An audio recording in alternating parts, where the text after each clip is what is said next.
Game is not over yet. Wow, 3,000 HP on Baron. H2K drips and drabs. There's no teleport for Odoamne. He's far away. SKT managed to get Baron secured. It may be at Wolf's life cost though. No, Kasing forced to jump backwards. Unbreakable. Here comes Odoamne. He's in Mega Gnar already. And SKT managed to get out with some aggressive posturing.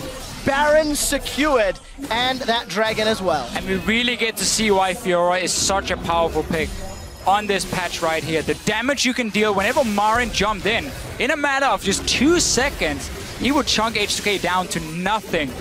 Didn't get to proc his ulti, which normally is the almost guaranteed win in a fight if he does. Now, another fight mid lane though. Well, take a look at this. Bang, looking for those critical hits. The QSS has been used, and Ryu's forced away. Look at the mid lane. SKT, they're pressuring the tower. When SKT has an inch, they take a mile. They win the team fight. They go straight for Baron because Odoamne went down bottom, and now they're trying to use these Baron minions to demolish the turrets. Azir and Trist live for these types of sieges, and they want to push. H2K did enough damage to SKT that they may repel them for now. The only reliable wave clear on the side of H2K is with Hyeonin on that Sivir. And he's going to have a tough task. As long as those Baron-empowered minions are knocking on his door. Ryu, 1-1 on that LeBlanc. He tried to pick off Wolf, but gave up some positioning in that mid lane a moment or two ago. And fight before Dragon, he tried to get Marin, but once again, it's so hard for him because Marin can block so much of the damage, the burst coming, and then he can just instantly dash towards Ryu and take the fight. And there's obviously zero armor on a LeBlanc at this point in the game versus Black Cleaver and Hydra on a Fiora. I mean, that's very one-sided. I will say that this game is much less one-sided than many were expecting. We're 26 minutes in. The gold lead is only 4,000. The game did not end at 25 minutes, as Monte Cristo made the bold prediction on the analyst desk.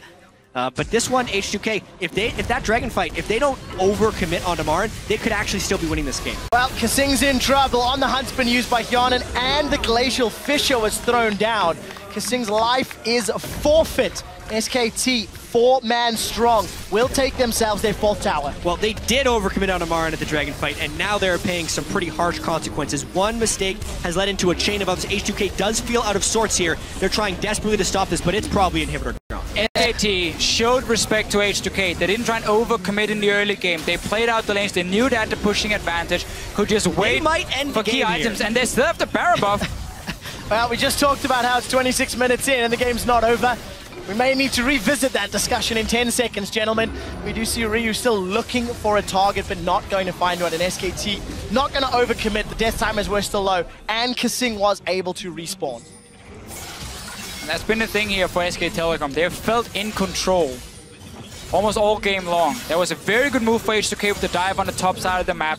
We saw some good fights coming in. Lulex in these team fights have had some very good engages on the Gragas. And they're looking for another fight potentially. Wolf does have ulti ready though. Let's take a look. Emperor's Divide available for Faker.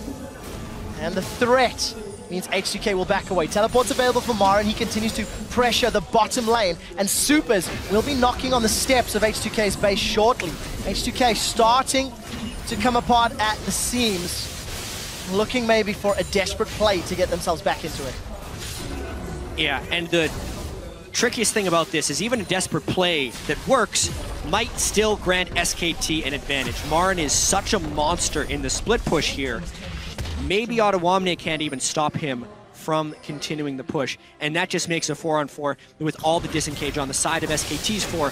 H2K is in a lot of trouble here. A lot of this goes back to the pick and ban phase as well, where Elise was the first pick for SK Telecom after H2K ban out a lot of these OP picks. They keep trying to look for something. Ryu jumps in, doesn't really pull the trigger with his ulti just yet. But getting that Fiora and Elise combo meant that H2K couldn't fight against Marin in the early game. They gave up first spot as well with the double flash used from SK Telecom, which kind of starts the whole snowball. It went fairly slow, but it was in control of SK Telecom. And now we got to see what Marin can do in a team fight on a very farmed Fiora. Farmed and fed. Over 10 CS a minute at this point in time, involved in 7 of his team's 8 kills. Secured 5 of them himself. Marin is a monster.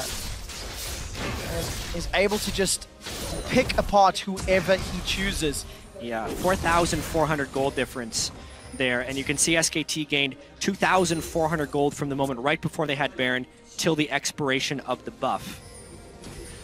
So adding significantly to their advantage. Yeah, more importantly, open up the base, get Inhibitor down. You have 3 Dragons to 0, so you have multiple ways you can now play it out if you're SK Telecom. There's barely anything wrong you can do, other than start splitting up and allowing Ryu to get maybe a one-shot if Faker randomly walks into him. But as a team, SK Telecom should never make that mistake. H2K looking to see maybe we can sneak a tower in the mid lane. Too late, Not this though. time. H2K are just being outplayed across the map here. SKT continually finding advantages, and while the 4-man SKT pushes down the bottom, again, Marin is on a side lane. He's looking to secure that top lane in a turret. Odoamne is going to go mega, and SKT pay it the proper respect, backing away. It will be quick enough. Glacial Fissure not there. Look at Ryu on the left-hand side of the screen. It's just not going to be enough. And that Sivir ultimate down. Still no response from Marin on the other side of the wave. SKT's going to get some big advantage out of this. Another tower's going to fall shortly. Marin is going to chunk that one away. He's got GA available. We're actually going to cut over. Ultimate thrown onto Odoamne. But Marin's going to back out, and it's just, there's too many balls for H2K to juggle, and they cannot. Wow! By Ryu, he's down. Bang! Sends him packing. Tries to find Yana, not going to be able to. This Satchel, Cask rather, knocks Lulex backwards, and he's going to go down as well. It's done. SKT are destroying H2K's base. Top lane Inhibitor is under fire. Bang and Marin are taking it down. The tower fell in the bottom lane. There'll be another Inhibitor falling if they even want it. Nexus turret number 1 will be dropping at the 31st minute. Number 2 will follow shortly thereafter. And SKT are on the board 1-0 in the group stages. And Quickshot, it was so systematic. 31 minutes is a fast game, but it felt slow. H2K looked to be having a gold advantage, because they did have a gold advantage for a lot of the game, but they never really had control of the match. Every time they went for a play, SKT would have an answer or pressure somewhere, and it's an adequate start for SKT here. The small openings that were for H2K, they didn't take advantage of it. We didn't get to see the pink wards trying to set up Ryu to create some picks. He was stuck in the mid lane against Faker all game long, so that full control of where the sand was on the side of H2K. But we have seen 3 games today now where once a team gets a fairly good goal lead, they can close it out very effectively. The teams really know how to use the composition. Cloud9 with the Siege comp to start grouping with Veigar, Tristana, take down towers. SK Telecom here using Fiora to split push and then just put Tristana and Azir together and take down these towers. So far for me as well, I'm seeing Tristana as an AD carry who's having so much value because she's so good at fast pushing down these towers here, because she can handle herself in basically every single lane. And it just becomes a very safe pick in otherwise a meta where there's so many crazy picks. Yeah. North America was on the Tristana pick long before other regions. They were using it for heavy turret pushing. Good job, guys. You're a little early to the party for once.